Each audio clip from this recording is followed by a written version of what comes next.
Hello, everyone. Hi. Hello. Thank you so much for coming to Live Ideas 2019. We'd like to start each panel with a land acknowledgement, so please join me. I have to take a deep breath in. We acknowledge and pay respect to the Lenape people, the elders, the ancestors, and coming in the future. We acknowledge any indigenous people that may be present right now, and we acknowledge and offer deep gratitude to the Lenape-Hoking, the land, the waters, the homeland of Lenape people. Thank you. So welcome to Live Ideas 2019. Are you brave enough for the brave new world? Here we are. And to this panel discussion on deepfakes, I've been so excited and looking forward to this. And if you haven't experienced the interactive installation downstairs, please do so afterwards. It's really fun. There's a pop-up performance at 8 p.m. or shortly thereafter with Hilke Davis, the amazing Hilke Davis, with the Sea Sound installation. All three remaining Discrete Figures performance are all sold out, but there's a wait list starting at 1 p.m. each day, so don't despair. You will get a ticket maybe. And finally, Neil Postman, this brilliant media theorist and cultural critic whom we're dedicating this festival to. He suggested that we ask any new technology 7 questions. They are in your program.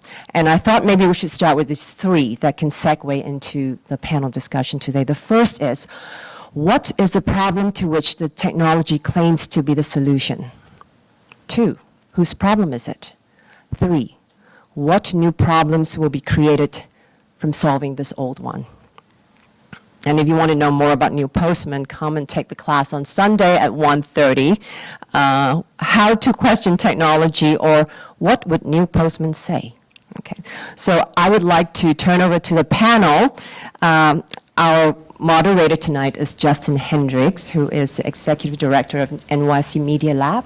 And our panelists are Ambika Samarthya-Howard, Head of Communications for Witness, Jeff Smith, Associate Director of the National Center for Media Forensics, and Hilke Schellmann, Assistant Professor of Journalism at NYU and an Emmy-award winning investigative reporter. Thank you.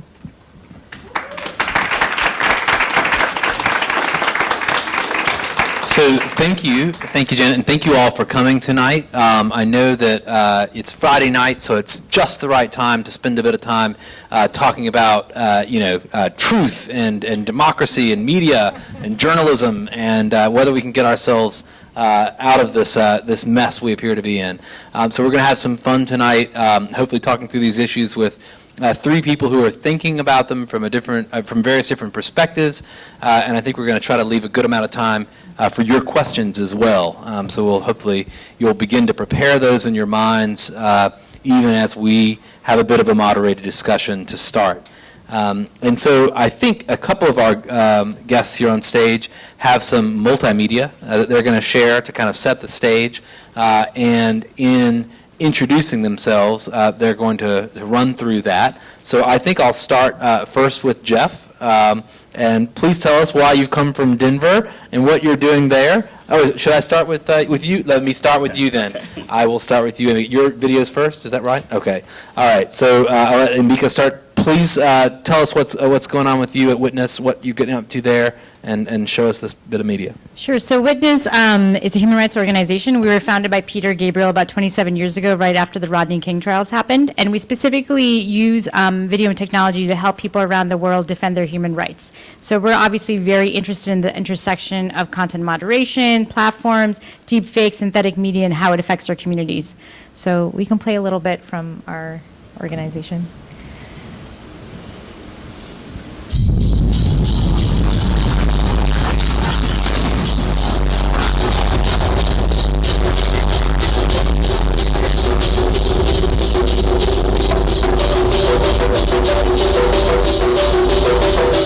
A video is a powerful tool. It's very powerful when effectively used. វីដេអូដូចជាប្រភពព័ត៌មានហើយព័ត៌មានដូចជាអំណាចមួយរបស់សហគមន៍ The online tools and technology and cell phones are enabling people to be able to produce more videos about what's happening on the ground. So when people see victims of human rights speaking about their own violations, it has an impact. At Witness, we are uniquely positioned to help people use video and technology to protect human rights. We ensure that they will be safer, that their videos can be trusted and will make a difference. Every day, people risk their lives to expose the truth. We provide the skills and the tools to help them protect themselves and the people they film. Witness resources are helping people better capture, verify, and preserve footage that could one day serve as evidence of human rights abuses and lead to justice and accountability. A partir do momento que a Origins encontra o papo reto, aí tudo muda. A gente começa a coletar nossos vídeos para que consiga servir como uma prova. Hoje em dia a polícia ela pensa 2 vezes antes de sair pelas ruas, agindo de maneira truculenta. Our impact is multiplied through our relationship with thousands of human rights defenders in over 100 countries who use our guidance and share it with their networks. Witness ha posibilitado que nuestras comunidades utilicen el video para contar sus historias de una manera poderosa. Estas historias han inspirado a las personas a la acción y han resultado en justicia para las familias. Pasukan kami bertempat di seluruh dunia, bekerjasama dengan masyarakat yang kami sokong. Dengan pendekatan ini, kami dapat bertindak dengan cepat berdasarkan keperluan mereka. We share experiences from the grassroots directly to the tech giants. It's important that we safeguard vital voices against claims of fake news, protect human rights videos against removal, combat threats to personal safety, and propose solutions to emerging problems. Our engagement has led to critical changes in products and policies that help people use technology more safely and effectively as a tool for change. Witness connects the dots, ensuring that movements learn from each other, and that frontline activists, lawyers, and tech platforms are united in the pursuit of human rights. Together, we will achieve our vision for a just and inclusive future.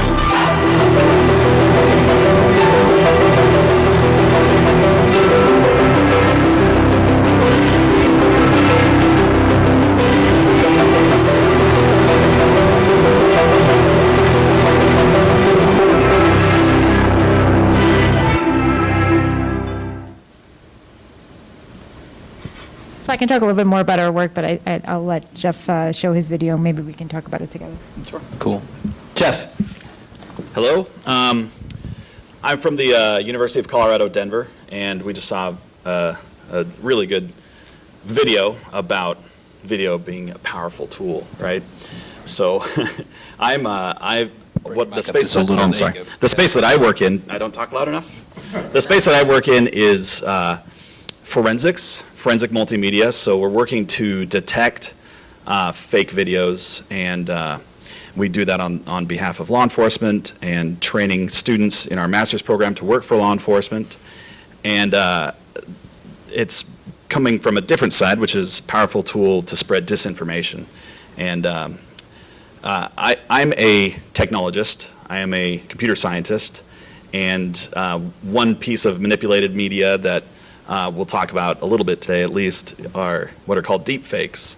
And I, on behalf of the university, in a research contract with Department of Defense, I create myself and my team create manipulated multimedia from a ground truth basis, so we know the start and end of the manipulated material, so that we can effectively detect it and see how well our algorithms are performing in detecting. So one deepfake that I brought for you to show to set the stage, I have prepared. Someone's going to press play, so you can go ahead and do that. All right.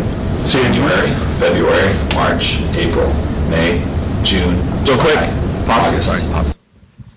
So what we're seeing here is me on the left, an actual video of me, and then on the right is a deepfake of the person in the middle.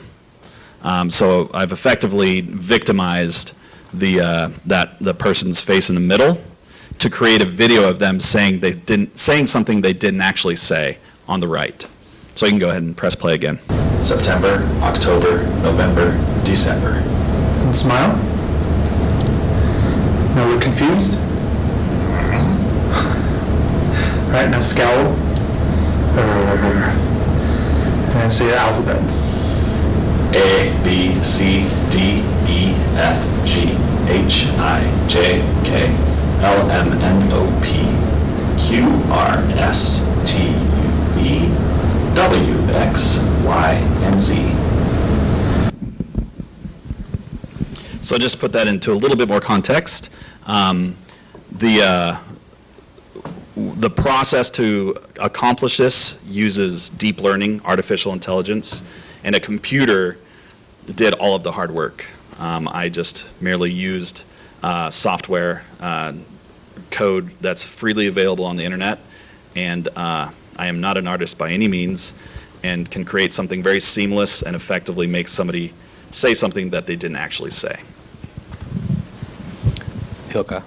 Oh, yeah. Hi, everyone. Thanks for coming out. I'm a professor of journalism at NYU, and I teach in the Studio 20 program, so I think a lot about, new stuff, future of journalism. I'm also a reporter and producer at the Wall Street Journal, and I think a couple of years ago, I was at a conference, and somebody played the sound of Donald Trump reading his tweets, which he has never read, by a computer-generated voice. It was actually, I think, in early 2017, and it sounded kind of believable. And I was like, what is this? So I went down the rabbit hole, talked to a few forensic experts who also said, yes, this is a problem. We have a problem with this. And then I started, I think this is like the third or fourth piece I did on deepfakes, because it's hard to let it go once you're interested in it. It's like never-ending new facets. So I did a 10-minute piece for the Wall Street Journal, and we just clipped a few things to see what deepfakes are, who's making those deepfakes, and then also what do we have in our forensic toolkit to help us with this. So it's just a few short introduction. We're entering an era in which our enemies can make it look like anyone is saying anything at any point in time. Seeing is not believing anymore. President Barack Obama never said these lines. You're hearing actor and comedian Jordan Peele's voice imitating Obama, lip-synced to an existing video clip. It's a so-called deepfake. You can literally put into a person's mouth, anything you want. Someone apparently wanted to see Nicolas Cage starring in roles he never played, as Indiana Jones and as James Bond. This is the deepfake video of me. That's not my body. That's not me. And some of the people developing the deepfake dark arts come from prestigious places. Isn't it people in academia who are advancing this technology? We are seeing the technology being misused. We know that there's a dark side to it. Another threat are instances where there's only one recording. And when you're a star, they let you do it. You can do anything. Whatever you want. Grab them by the In the future, Farouk thinks that politicians like Donald Trump could just claim that a recording like this one is computer-generated. Although the president first apologized for the words he used in this video, over a year later, news reports said that Donald Trump was now describing the recording as not authentic. So what can be done about computer-generated fakes? In Australia, Noelle Martin decided to speak out. Can I get a show of hands who here has ever Googled themselves? Martin also contacted lawmakers and was able to help bring about a law that criminalizes non-consensual deepfakes.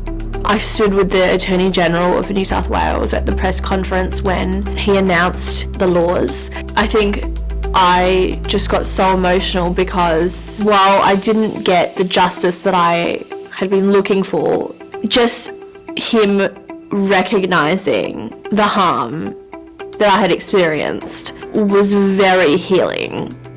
There is no law that criminalizes deepfakes in the United States. But could artificial intelligence help in spotting computer-generated videos? Let's say you had a video that came before you and you're asked, is this real or not? How would you figure it out? Yeah, so this is one technique we have. When your heart is beating, there is blood flowing into and out of your face. And we can use that to detect whether this has been manipulated or not. Another idea is to check videos for unusual blinking patterns. As soon as I've told you that now, give it, a couple of hours, now the new fakes will start having blinking incorporated into that. So there's that tension. It's an arms race. It's an arms race. Great. So I just want to pause because I feel like we got a little sense of it there, but let's just explain the tech that we're talking about here with this particular phenomenon of deepfakes for just a moment. We have a computer scientist on the stage, so generative adversarial neural networks, tell us what those are and what's going on here. What's going on kind of underneath this with audio deepfakes, video deepfakes? Sure. I need about 3 hours minimum and a PowerPoint.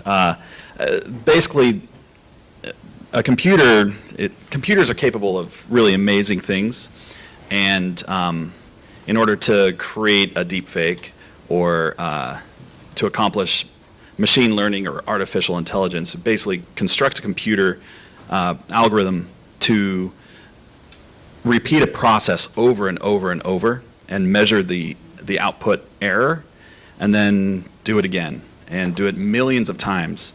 So put that into the application of creating a face, and the computer in a deepfake is learning the features of a person's face and recreating that face millions of times. And each time it does it, it gets a little bit better, and it goes from basically nonsense to that person's pretty believable recreation of that person's face. So that process is very intensive for the computer. It takes several hours to several days, but it's again, zero artistic ability. So if I've got a big, I just want to try it for those in the room who may not be totally familiar with this stuff. If I've got a big gaming, computer in my apartment, big GPU in there, how long would it take me to make the deepfake that you made for this test video?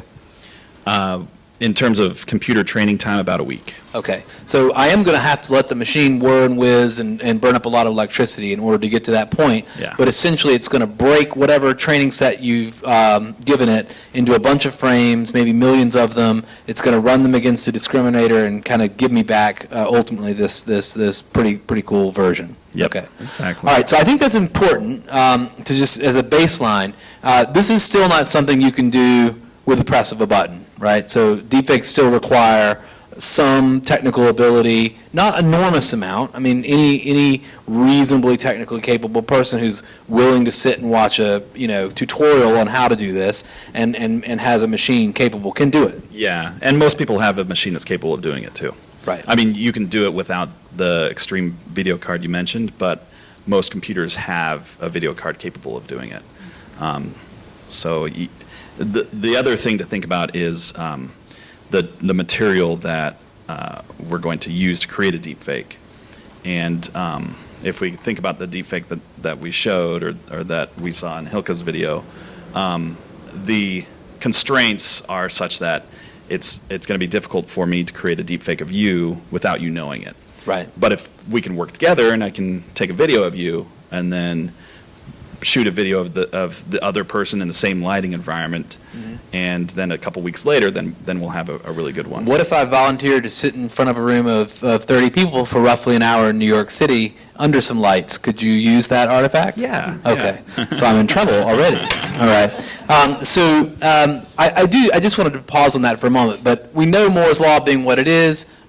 These processes are going to advance. It's going to get easier and easier. Where are we at? 3 to 5 years before we're really concerned about this? Or is this like today's concern? Are you concerned about this right now? I'll throw that to any of you. I think it depends on how you talk about being concerned. I think for a very long time right now, like human rights activists around the world have been trying to prove their case and trying to prove that their images are legitimate. And so this is just one more thing in the arsenal against them to try to say you now have to identify your images and make sure that they're verified in order for them to be seen. So you're already starting to build that mistrust and this whole guilty until you're proven innocent. And people who are going to suffer the most are the people who've been marginalized from this from the very get-go. So in terms of the actual consequences of it, I don't think the speed is as important as like the people who are actually in power in terms of making these laws and the decisions. So you're saying is that the real threat is actually just the idea of a deepfake, the fact that it is so easy to manipulate. But don't we already have that to some extent? We've been manipulating media for decades now, digitally. Since forever, right? Like we know Stalin took out people, made other people take out people out of photos. Like it's not new, but it's like easier and easier to do. It gets better and better with each iteration. So I think that's the threat. And also I think we do believe that video is still reigning supreme. Like we live in an area, we live in a time when like video is everywhere, right? We see body-worn cameras, videos everywhere, and this is the time when we now start questioning this. So that's not so great. I'm also a video journalist, so I love video more than anything, and it's really, really hard. It used to be really hard to manipulate that. But for the piece we did, we talked to a guy who was a graphics designer somewhere in Toronto who was on Reddit on the deepfakes channel before they closed it, and he was like, oh, I wanted to build a community, so I thought I'll make like deepfake porn. And I was like, how did you do it? He's like, well, I trained myself for a few weeks, and now I do deepfake porn because I love community. So, I mean, you have to be reasonably interested in this. And with porn, well, obviously, like, porn is always, a great thing to push our technological boundaries. But it's also interesting to look at, what was interesting is, like, there's a lot of video material of actresses out there. So that's easy, right? You have to sit here for an hour and a half. Well, we have a lot of Emma Thompson, or Emma Watson. I've seen it's only women. And I've seen some really weird stuff. I would not recommend it. But I think this is like sort of coming in faster than we were thinking, and maybe also looking at like computer-generated audio, computer-generated text.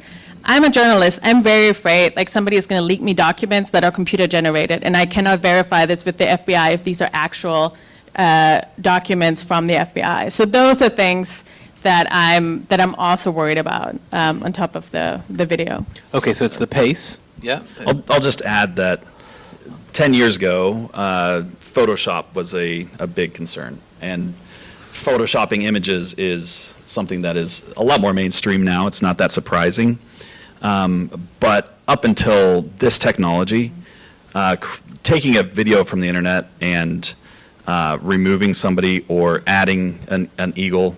Some of you may have seen an eagle swoop in an online video, swoop down and pick up a toddler and fly off. That was 4 years ago. And if you watch it closely, you can see the artifacts and you can see that it's not quite real. This technology, though, accelerates that capability, brings it into a completely different level of seamlessness. I guess that's sort of the problem, right? Like it's not only is like we can still discern the technology. I can still see that it's a deep fake, right? I just have to go like frame by frame and I see the artifacts. But the problem is we live at such an accelerated time that I put a headline on social or some video and then it just spreads everywhere and it's gone, like millions of people have seen it before I can even say, wait, it's a deep fake. It's not real. It's not real, people.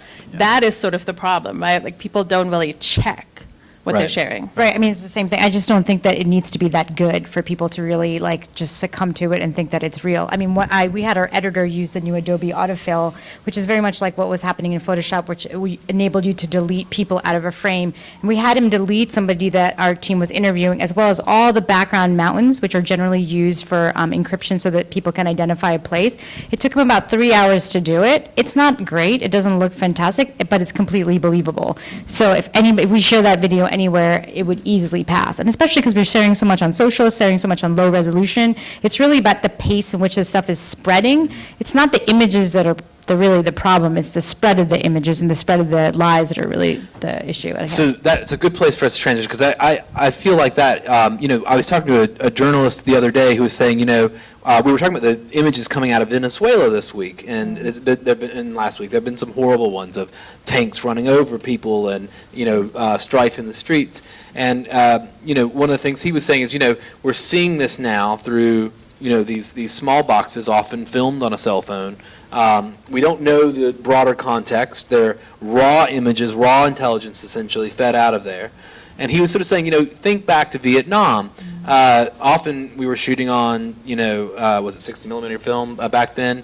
These big, hefty cameras. You may get a photo of, a video of an atrocity, but it would take it a month to get to Hamburg, to get, processed, maybe sent over to New York. By that time, print journalists had filled in all the context, reported on it, verified who was involved, et cetera, et cetera. Of course, the images were shocking, but we would have a broader context. Now, where there's no friction, we get the raw information immediately, and we act on it as a people. Is that kind of that's the issue we're facing? I mean, I think that the broader issue we're facing is that there's just such a high level of mistrust right now societally that didn't used to exist 10, 15, 20 years ago. I mean, I think if deepfakes I don't think deepfakes is causing the mistrust. I actually think mistrust is causing the deepfakes. And so I feel like trying to solve the technological problem it's really a social problem that's actually happening, and that we're trying to solve it through a technology. Hilke, do you see it that way as well? So, yes and no. I think the problem with video is, I think we think it shows the truth, but when we look at, body-worn cameras of police officers, it turns out, courts, juries, people on social media see this very different. We see the same thing, but we interpret it very differently, and so that's the thing. We often lack context for any kind of video material that comes through. Also, it's, very hard for us to verify, was this really yesterday in Syria, or is this, 10 years ago somewhere else? Who am I I sort of have a little bit of techniques now how to verify this stuff, but most people have no idea. They just believe it because somebody says this was Syria yesterday. So I think those are the real problems. And also getting a wave of that. I mean, all of us have this, right? You look at your social feed and you're just overwhelmed by the atrocities and human rights problems that come to you, and how you're going to act on that, what are you going to do, seems very hard to do. The other piece of this that is worth noting and thinking about, not just vetting the sources that you're reading and thinking more critically, and just general public thinking more critically about what they're reading, but the source of which we know now a pretty good. It's well known and documented now, the Russian influence through their troll and bot factory. In 2016, 17, and even currently. So leading up to the next election, we'll certainly see more of that. So I think it would be warranted for people to understand that a little bit better. Right. So we're sitting ducks somewhat, right? We've got these social networks that allow us to spread this information with, no friction. There's a low trust situation, and we've got state actors which are got plenty of computing power and plenty of reason to sit around to confuse us. And sowing mistrust. Yeah, I mean, I think going back to what Hilke said, it's not so much that the videos themselves are doctored. It's just the context in which that they're seen are not actually the context in which the narratives are built around. So it's for example, I always give this example of this massacre that happened in Africa that was then shown on social media as it occurred in Myanmar to be an anti-Muslim massacre, but it was actually something that happened in Africa, and it was used to incite violence in Myanmar. And so it's not, but there's nothing doctored about the video at all. It's just the way in which it was contextualized that's really causing the hate. So there's a whole ecosystem that's building around state control, misinformation, AI generated things. I think deepfakes is just fitting into that ecosystem, and I think that authentication is sort of the easy out, but I think it's just going to be playing in the wrong hands. And we saw this a little bit with a video of the Covington, Kentucky high school students who went to the National Mall and were filmed encountering a native man there. This was an instantly polarizing thing on social media, and it sort of immediately, the outrage machine mill on either side essentially went its separate ways. That wasn't a doctored video, right? We found later that there were other contextual factors. There was lots happening in that scene. There was kind of more to it, and ultimately there were foreign state actors who were involved in kind of pushing it, amplifying the video. Are we just going to see a lot more of that over the next several months? Is that it's not going away? No. Okay. I mean, I love Hilke's example of the body cams because I think the questions around body cams kind of gets to the heart of the issue, which is like who gets to turn that camera on, who gets to own that footage first, who gets to see the footage first, and those are the people who get to create the narrative.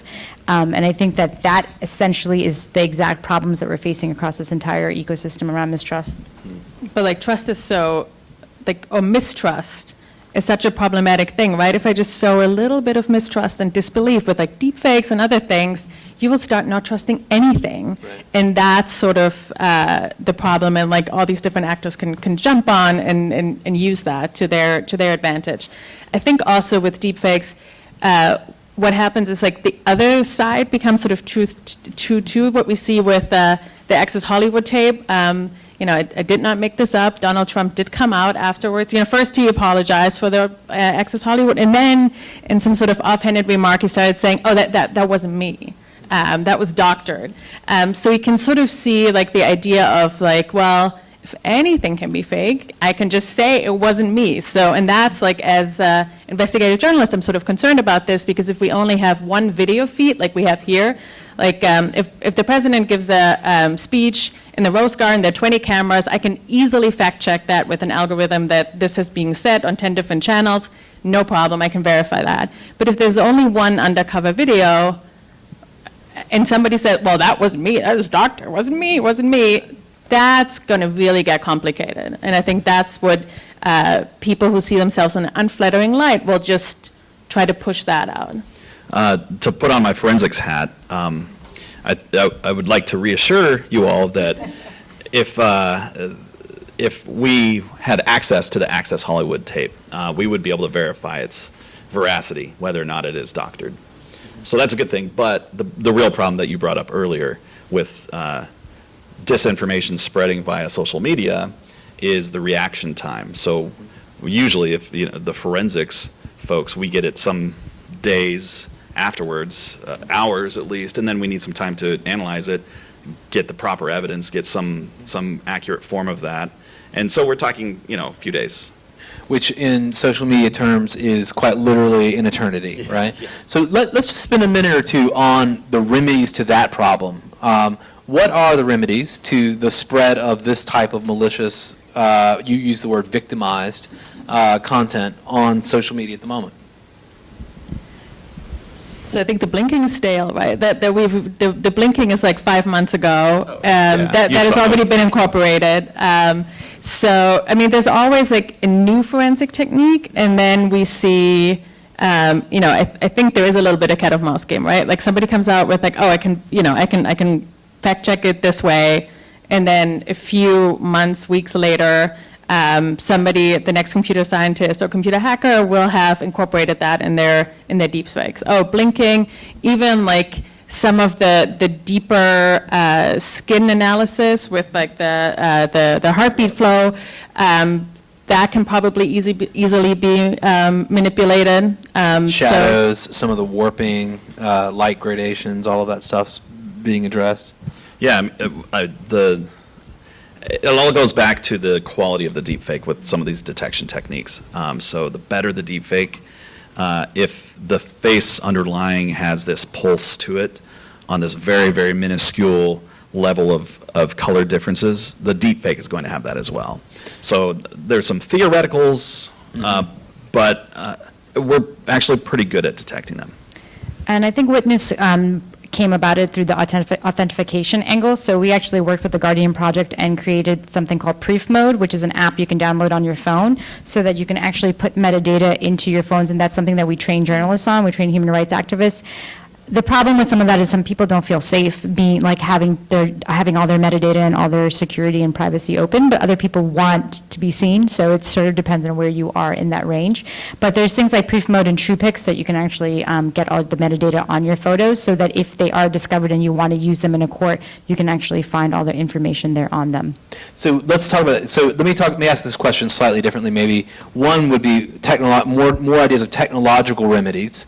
But then also, what are the kind of policy remedies? I mean, this lady in Australia who's got this, law passed for non-consensual deepfakes. We know in America that the technology platforms currently don't have really any liability when it comes to what's posted on their, websites. what else can we do? So technologically, blockchain, maybe, I don't know. Yeah, blockchain comes up a lot. We try to do it through much more the partnership and collaboration angle. So we're part of the partnership on AI, and we meet with journalists and we meet with human rights activists to hear their voice and to see what we can do together to kind of collaborate on the solution. Because I think that if we sort of do a top-down approach, we're just going to get right back into the same boat. So we're trying to figure out what is safe for people and then advocate that to the tech platforms. Mm-hmm. But there's a risk if I've got some blockchain verification app on my phone and I'm found with that, then obviously I'm up to something, right? If I'm I mean, going back to the body cams, I mean, there's been so much evidence over the last 5 to 10 years, like hard video evidence of, police killings and all of this stuff, and some of it's in courts and none of it has always, It has not resulted in more prosecutions of police, and body cams have not done that. Right. We know that definitively now. I would never use that technology. So I'm an investigative journalist. I talk to people that don't want this to be out there that I've talked to them. I would never upload my video to a blockchain cloud and have that stored somewhere with metadata.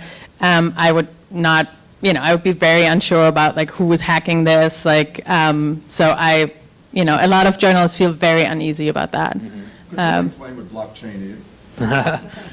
We'll ask the computer scientists to give the blockchain definition. I guess I should have spent some time on Wikipedia before this. It's a method of encrypting data and storing it in a sort of ledger so that from the start of some period in time to now, we can verify who's had access to material and when that material was created. And it's the other part of it is it's a shared ledger or a shared tracking that's accomplished through encryption. We won't get into protocols and. I need another 3 hours and another podcast. Yeah, sorry. That's a tough one, and that's part of the problem with this, isn't it? Because my second part of my question was about remedies, their policy or legal. Part of the problem is that our lawmakers are still referring to the Facebook and asking, how does Facebook make money, right?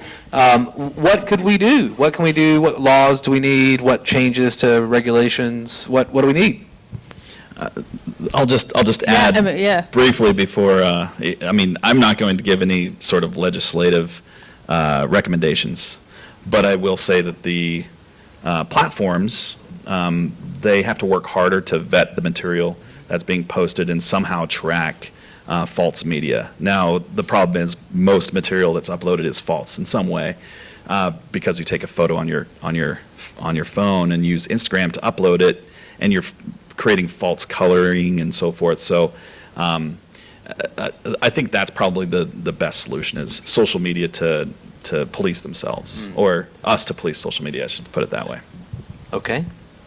I mean, deepfakes are, from a legal perspective, I mean, I'm not a lawyer, but I've talked to lawyers about this, are really kind of weird because they, people debate like, well, is this copyright infringement? Well, actually kind of change the underlying media, so it's actually kind of artistic in a way, so that probably wouldn't apply, so you can't like sue somebody for copyright infringement.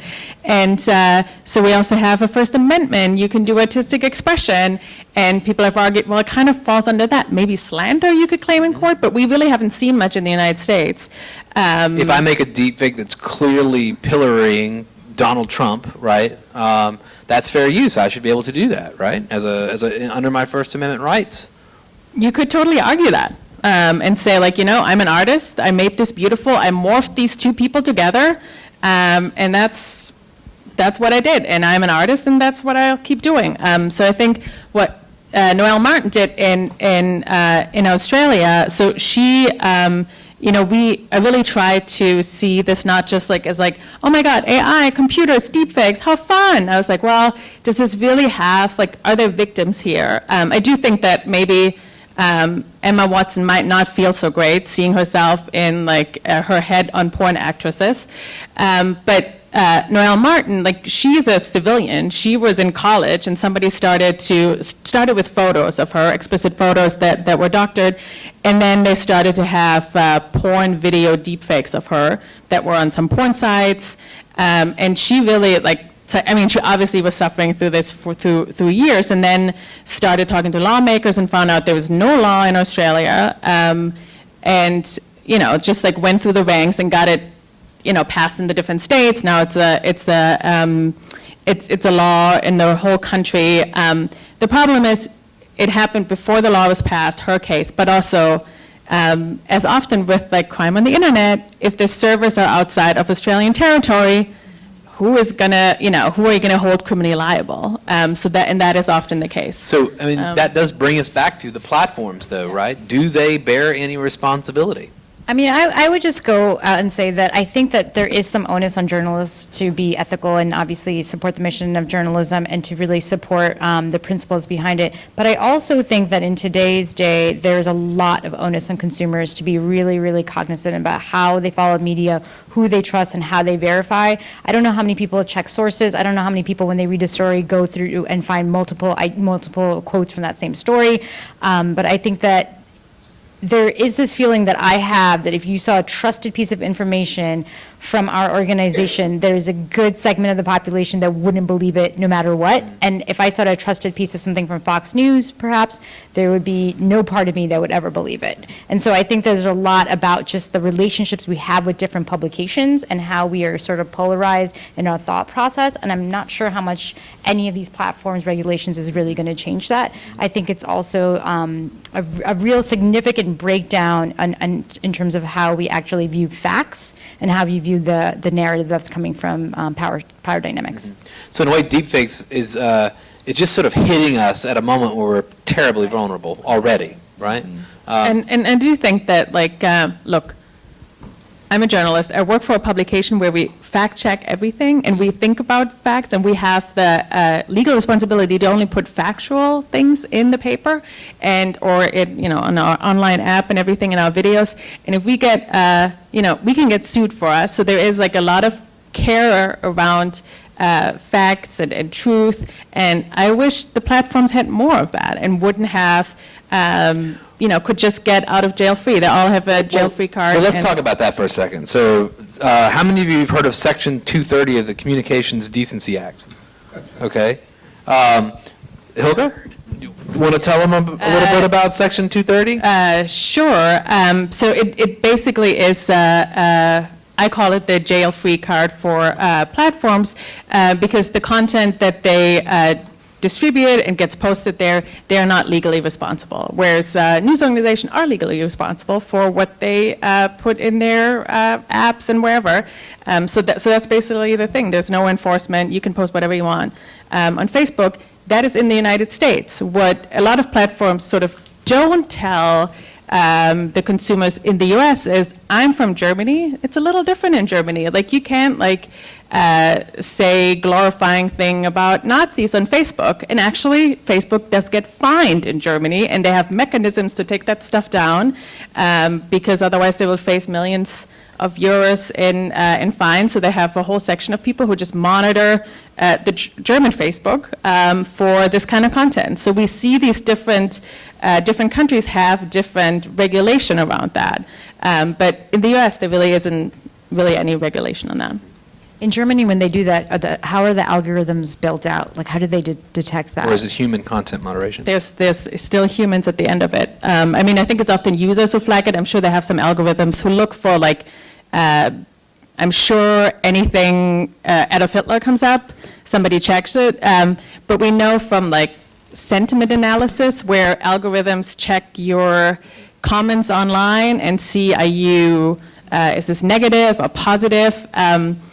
They're okay to a certain extent. They really have, algorithms are really hard with detecting sarcasm, all of these things. So like they're not good moderators of comments or Facebook as a whole. They can pull out some stuff, but then there's always humans in the back end who have to actually go through this stuff and delete those posts. I would recommend all of you Google Casey Newton Facebook content moderation after this and read his 7,000 words on the content moderators that Facebook employs as not directly, but as contract employees whose job it is to look at the darkest things that humans post and to remove those, and what life is like for those individuals. It's very fascinating. Yeah, I mean, I think that one of the things that we've seen in our content moderation is a lot of like violence and hate crimes is often taken down, and one of the things we've been fighting against is some of that's coming from Syria and Yemen and Myanmar, and those are documented across the war crimes, and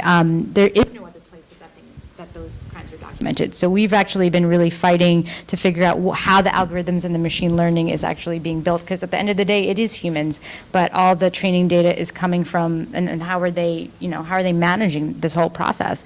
And so we've actually, we just don't think the algorithms are good enough for them to actually be defending the human rights that we've been seeing. But yesterday, there was a report that Facebook was actually creating those anniversary walks down memory lane videos that many of you have probably seen pop up in your feed about your own photos, but it was doing it for ISIS extremist pages. So they were inadvertently making these extremist propaganda videos using their algorithms, which was fascinating.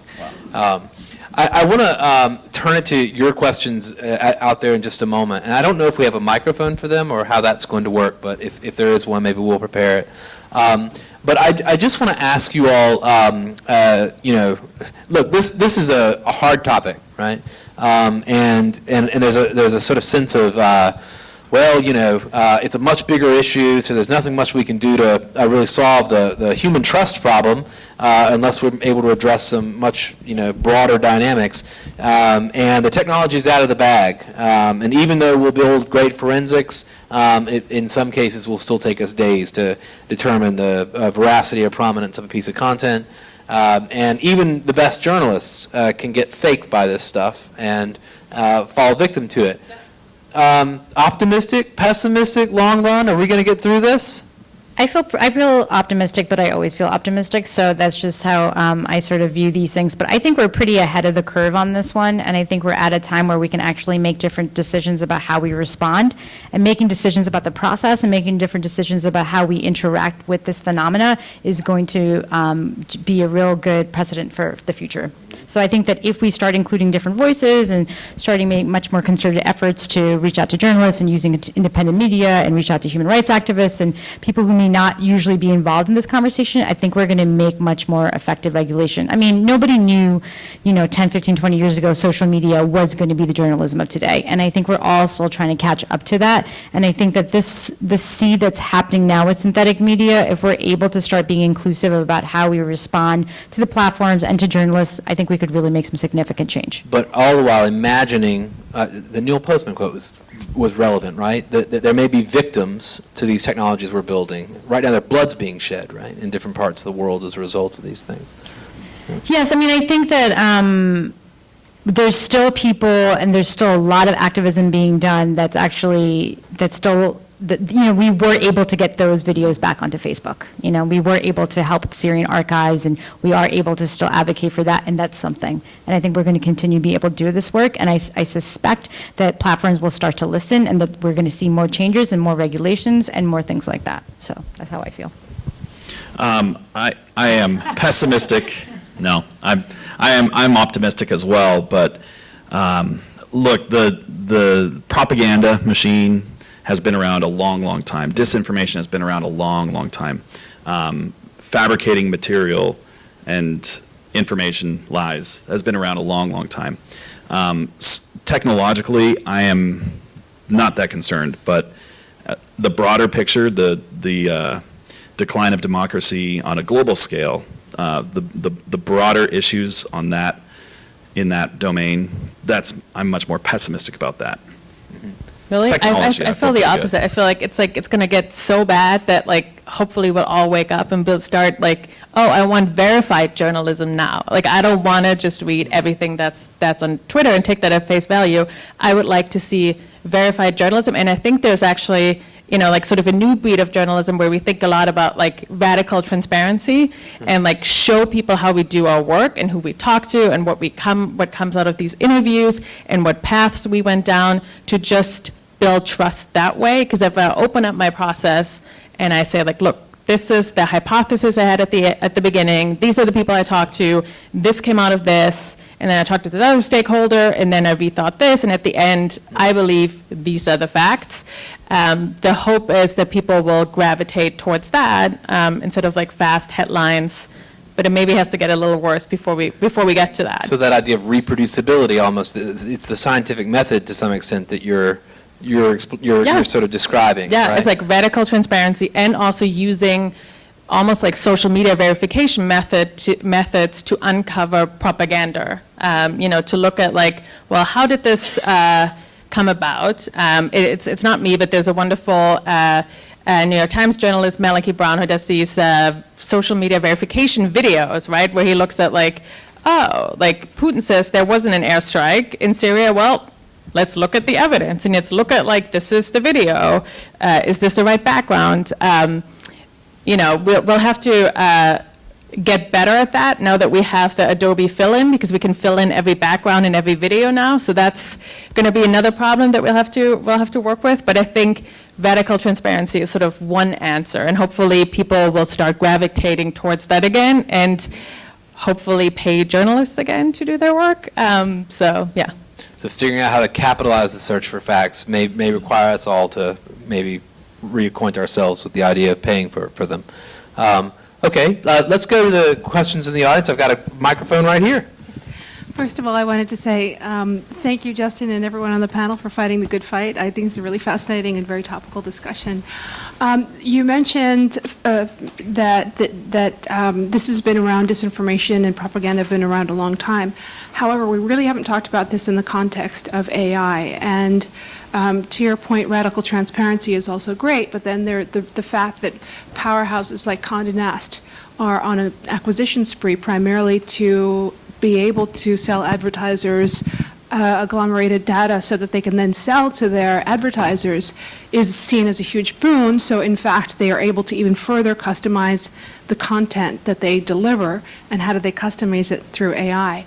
So it seems that there's going to be a further dissemination of and there is a question in here, a further dissemination or disintegration of reliable sources, if you will, and less control.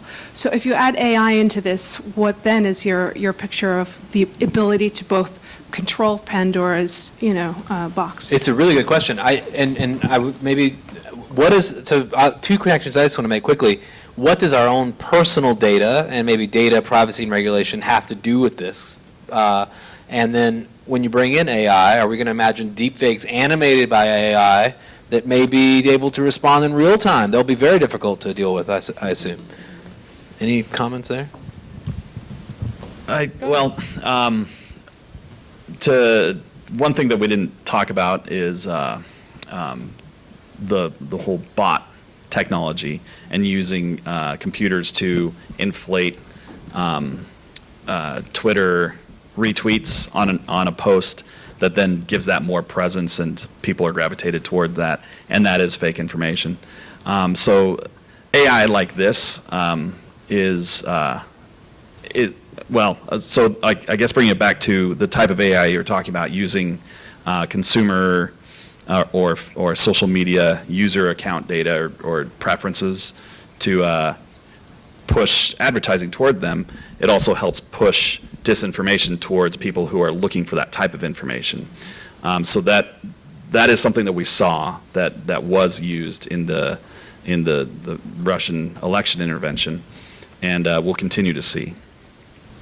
We also see that with YouTube, right? Like YouTube takes you down the rabbit hole of more and more extremist content.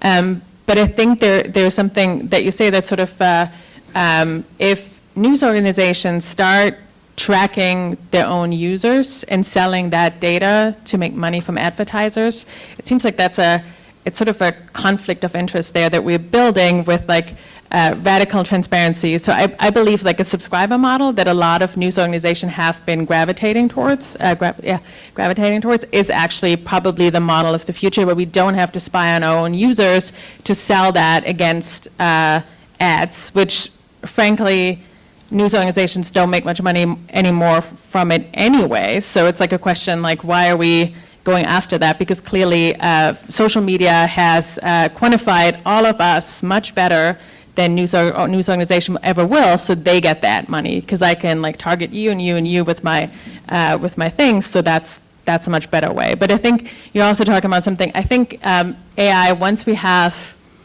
computer-generated text that is believable, I do think once that starts flooding everything on the internet, we will have a problem, and we will have to go back to some sort of blockchain-verified news feed or something like Apple News or something that then becomes verified to make sure that the information in there is true and factual. And I think it will get much, much harder for journalists, because we will have to all be AI experts to verify that information. Because if I just like chat with somebody on Twitter and that is my source, who am I supposed to know that this is a bot or not? So we as journalists have to be very careful about what we're calling source hacking, where somebody pretends to be somebody else and talks to us and gives us false information. So I think that will be, and that's sort of a challenge, right? In newsrooms that already don't have much money, we then have to further invest in, like, now journalists have to be technologists, and we have to have all these layers of checking that is going to be a challenge. I was just going to say that I think that like social media platforms, technology companies, and journalists just need to get in the same room and get on the same page about a lot of the stuff around AI. I specifically feel like a lot of the algorithms that are being made, we still often talk about moderators, but those algorithms are made by engineers. And there's still like a lack of inclusiveness about them being part of these conversations. And I don't even feel like even within these groups that we're all agreeing with each other before we can even start to present like anything to the government or to legislature or to like what society should be doing. I feel like we all need to be using AI in the same way and have some consensus about what's happening. It is an inescapable conclusion from all this that diversity and inclusion becomes a kind of salve against the worst of these ills. Yes. Thank you, very interesting.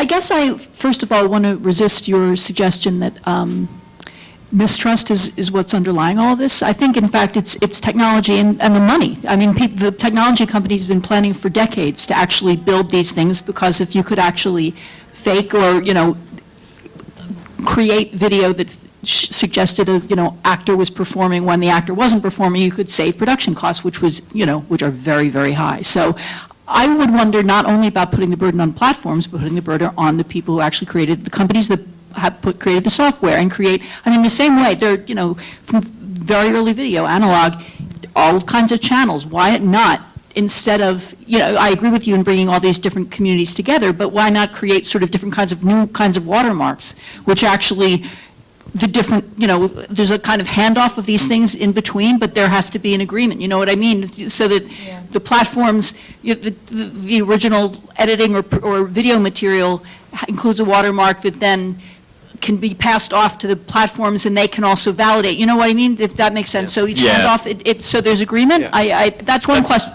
Yeah. That's actually that's a really astute solution, and there's been a lot of motivation to move in that direction. You mentioned TruePic. It hasn't had wide-scale adoption. So maybe if we're talking about legislation and suggestions to lawmakers, that could be one requiring that. But well, it's the question large. is, who's going to oversee that, right? And who's going to make sure? Is that going to be the government? Right. And are we maybe okay with that in the U.S.? Maybe, but in other countries, are we okay with that? I mean, it's just there's a lot of questions around that. And then I think 10, 20 years ago, Nikon had sort of a watermark on their cameras that were imprinted in digital photos.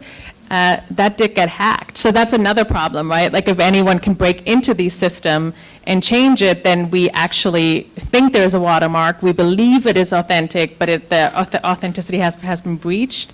So I wish it was an easy solution. Yeah, I don't mean to oversimplify, but I do think that if we actually incentivize the companies, it's their problem, and they will make their money. You know what I mean? Because I think the problem is at this stage, regulation ends up seeming like it's actually working against them. When we should. There seems the possibility of reversing the motivations and the rewards, so that in fact they end up being rewarded by doing the things that's in the public interest, and they don't get that reward if they don't. Just changing, it's a much more regulatory heavy scheme than anything that exists now, but anyway. I have another question, but we're going to have to think these things through, because your point about synthetic media and driving the cost of production to zero, that is what's driving a lot of the development of this technology. Absolutely, the ability to puppet people and maybe generate composites of individuals and that sort of thing. That's 100% driving this, and that's what people, when they're developing these technologies, they think of as the good use for it. It's going to drive human creativity and the ability to make compelling content and games and creative expression, and do it computationally in a way that will be dramatically less expensive than other media have made possible. I'll just add a couple pieces of history to this conversation, just to make sure everyone's aware of the historical context. The deepfake process that I demonstrated and that we've been talking about was developed anonymously and is anonymously posted to the internet. So it wasn't developed within a company, so we don't have that sort of, we can't trace it back to the accountability in that way, unfortunately. And then, so again, it's just code that some hacker put up on the internet. And then I'll also mention that Adobe, we've been talking about the removal that Adobe software is capable of doing now in video, and it's powerful and very useful, and Hollywood will definitely eat it up, but it can be used in bad ways as well. A few years ago, Adobe developed a code set for synthesizing voice, taking samples of someone's voice, and then being able to create nouns and consonants from scratch that sound like that person. They talked about it. They're like, "Hey, look at how cool this is!" And then people said, "Whoa, I don't know if that's so smart." And so they've put it under the rug. They took it out of their. It hasn't been released. Yeah, when I saw the Adobe film, I do a lot of documentary work, and I was like, this is the coolest thing ever. How many times have I not wanted to have an extra in the film, or did I not have a release? And then, of course, Sam and my editor were like, don't say that. That's not what the correct response is. But it was my instinctual response, wow, this is a amazing technology. I've seen it being used in Photoshop for so long, and I've been wanting something like that for video. I think it's much more about whose hands is this stuff in and for what purpose than the actual companies themselves. Yeah, I would add to that I think actually it's not truly Hollywood who's driving this. I think there's hope that we don't need to dub any more people in Germany. It'd be great American actors who can just speak German, wonderful. We don't have those production costs anymore, and we can take Kevin Spacey out of House of Cards and just replace him with the deepfake, great. But I think they're who's actually pushing the edge of this technology and makes it better and better are actually often computer scientists who are pushing this. And I think that's kind of interesting that I work in academia, I'm also a journalist, and I think about there's clearly a lot of misuse in this. I understand that they're just pushing the technology and they want to push it and see how good it can be. How much can I do this? How realistic can I make video of you? Totally get it. But are they not seeing this once this trickle down and they release the code because they're scientists, so they publish their findings, maybe someone will take this then and use it for their own horrible purposes, right? So I think that's kind of interesting that we maybe haven't been so great with ethics in computer science or in these, related fields. I feel like I need to jump in and defend. No. Just another bit of history. A lot of this, you mentioned it in your piece, a lot of the technology comes out of universities, and I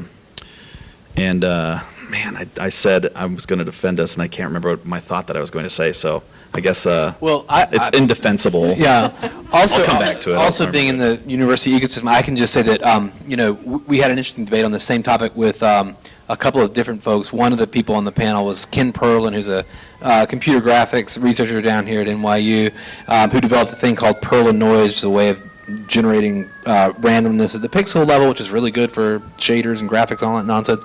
Anyway, you need that stuff, right? But the motivation is always ultimately to create tools that allow humans to express themselves. And these same, by the way, these same technologies we're talking about can be used for enormous good. I mean, there was the great example of David Beckham delivering, I can't remember what the PSA was about, but it was a PSA. Trust me, it was for a good cause.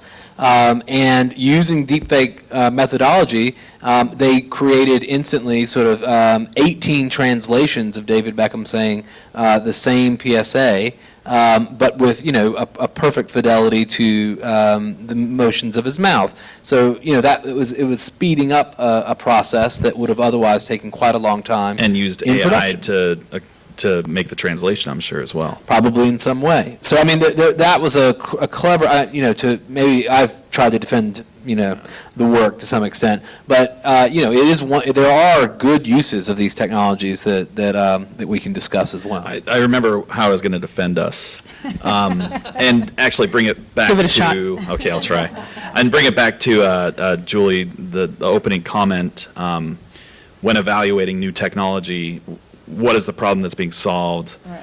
Blah, I can't remember exactly where, but it was focused around What the new problem. problems does it create? Yeah. Yeah. This deepfake, this technology in particular, this is not solving a problem. We're just doing it for fun. So pushing it's not defense. It's okay. But seeing what we can do, and then pushing that to get better and better, and publishing papers that show how good we are at doing it.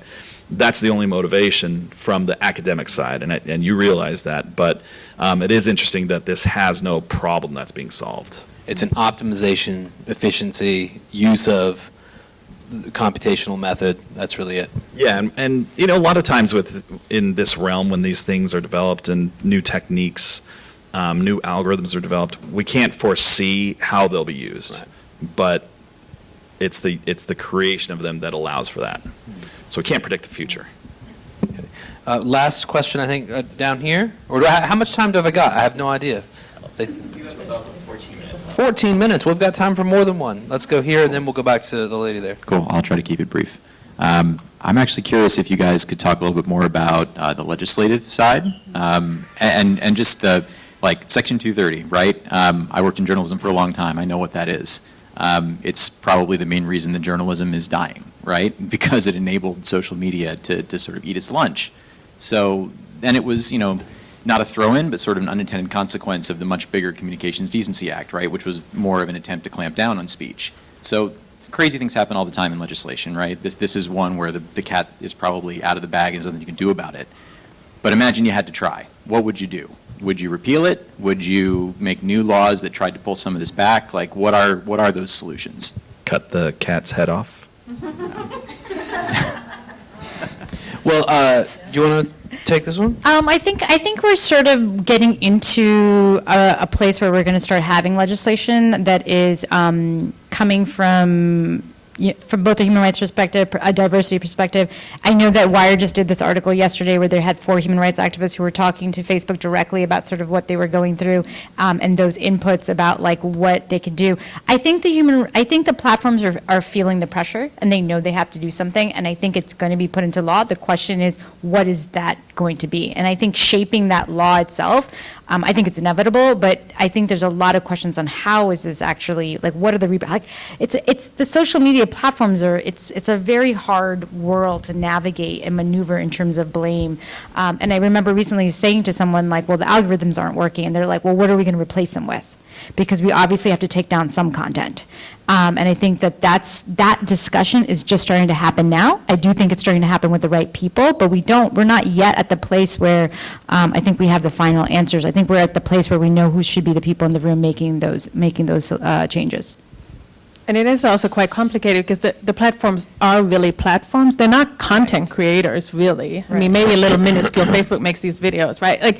But it's there's a lot of people who post there. Yeah. So if my mom posts misinformation, is somebody going to like take her to court then? Like there are a lot of questions. Like news organizations are responsible for their content and they vet that stuff and they put it out, and they're also, you know, are responsible to vet the comments.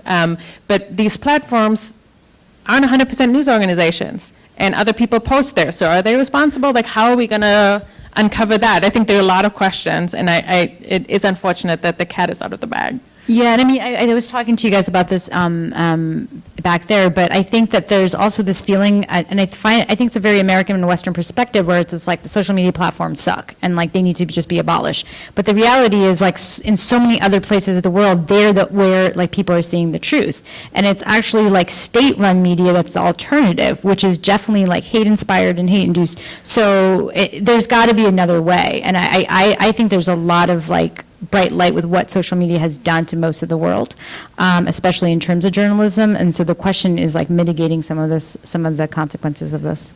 I would just say Mark Warner is one of the lawmakers who has published an actual white paper on what to do about these problems, and there are very few other legislators in America who have put pen to paper, including some specific ideas about what to do about 230 and what to do about deepfakes.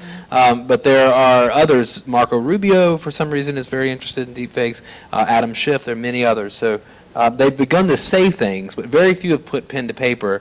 Mark Warner's one. So check out what he's done. If I was a politician, I would be worried about it too, because there's a ton of video out there of politicians, and somebody could just take this and make it into a deepfake. They're obvious, and obviously a lot of people have a lot of gripe with politicians, so I get it. They're an obvious target for this, right? And they run campaigns, and they have opinions, and I get it. Their election like that. Yeah. Well, I mean, one of the things that we should hope with regard to the change of our own norms around this stuff is that maybe politicians would swear off the use of these techniques, which, you know, we may well see politicians and people acting on their behalf using these techniques against one another. So. But we saw that in the case of the Brazilian elections, like how much like the rampant fake news on Facebook and WhatsApp made such a big difference. And so when the Indian elections are happening now, Facebook actually set up like a lab in India to deal with all of this stuff. So we are seeing like people, like the platforms learn from the mistakes, and I have heard less stuff coming out of the Indian elections than I was expecting to. Well, is that partly because it's over encrypted apps and we don't see it? I'm not sure. I mean, partially it's because it's over 6 weeks, and it's, you know, it's a very large 900 million people election cycle. But I do think that the fact that Facebook has invested so much time, money, and people, like an actual lab in a center in India to deal with this, I think is a real like effort. And it's I'm not at all saying that we should be clapping to them for that or applauding their efforts. It's definitely because they want to keep their consumer base and they want to keep some sense of trust. But I think people are just, I think people are just trying to learn from their lessons and pick up their bootstraps. So. Yes, ma'am. Thank you for this excellent panel. I have a question. Since we're in an artistic context here, what kind of role do you see artists could play in this discussion, or do they have any kind of contribution they could make to, like, you know, protecting privacy, work against fake news, and so on?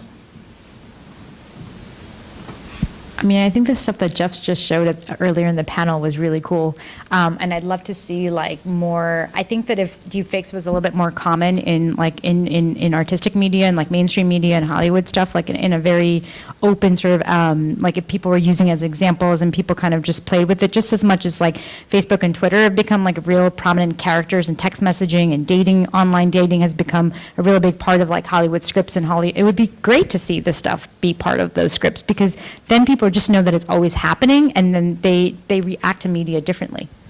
And the same technology that's used to create a deepfake, the generative adversarial networks that you mentioned, that same technology can be used, and it will be used for certain. Is it currently being used? I'm not sure, but can be used to create a whole video game scene without an artist having to create a landscape. A new landscape can be created every time you play the game.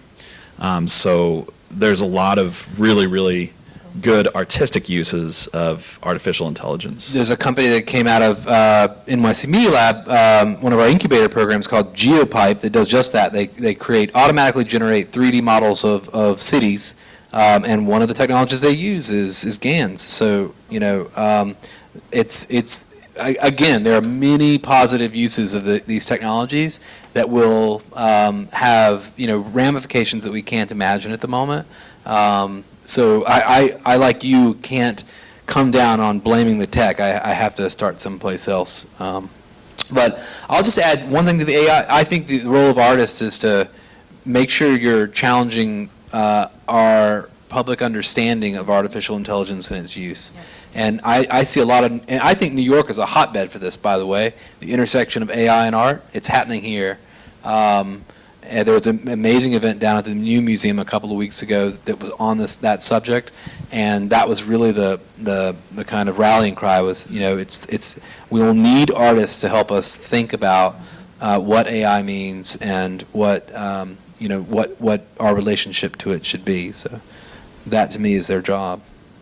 We have to love our robots. Yeah. They're coming for us anyway. And I thank you very much for trusting artists, because I don't.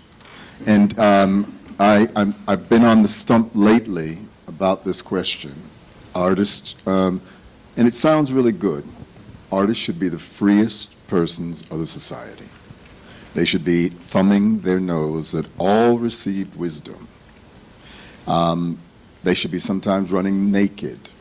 And around the question, and I take us back there, of should we ban the work of people who are miscreants, Michael Jackson, Kevin Spacey, and so on.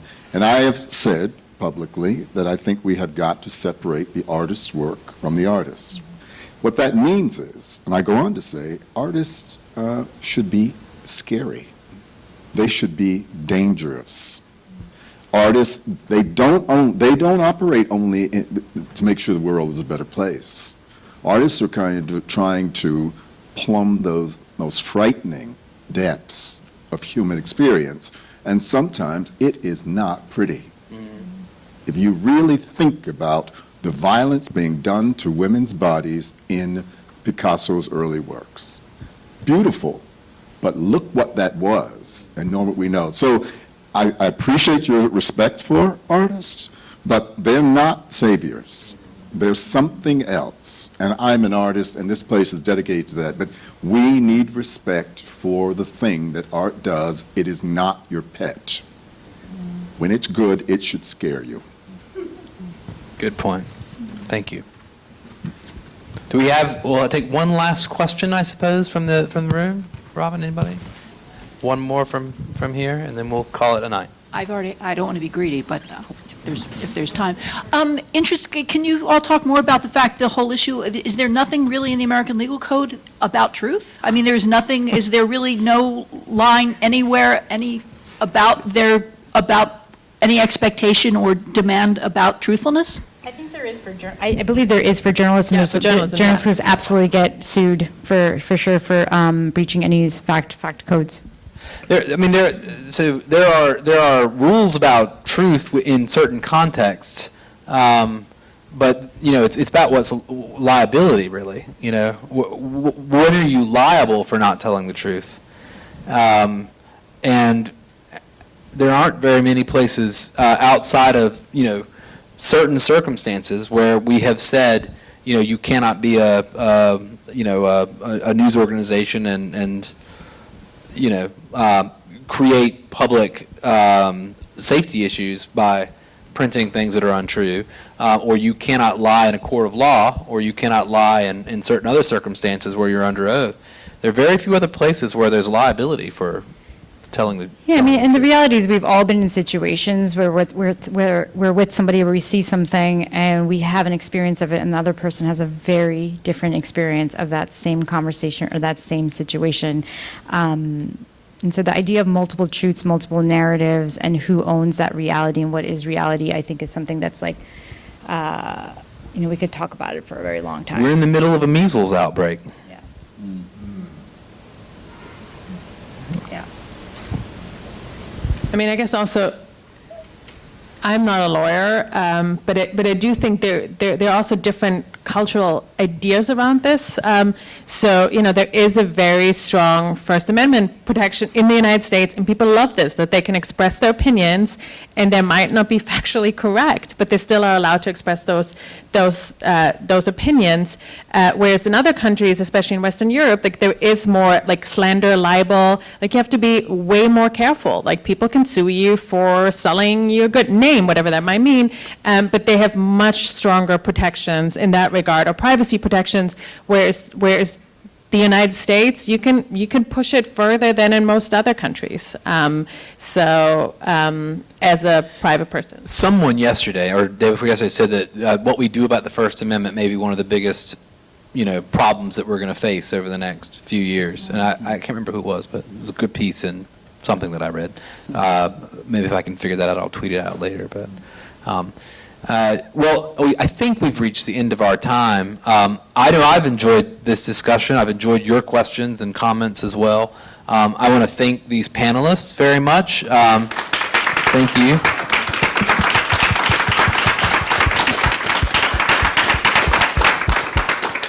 They can follow your reporting on this issue going forward? Oh, sure. I'm out, I cover artificial intelligence. I can't, in all different aspects, not only deepfakes, I'll do it in hiring and, it's everywhere and I can't let it go.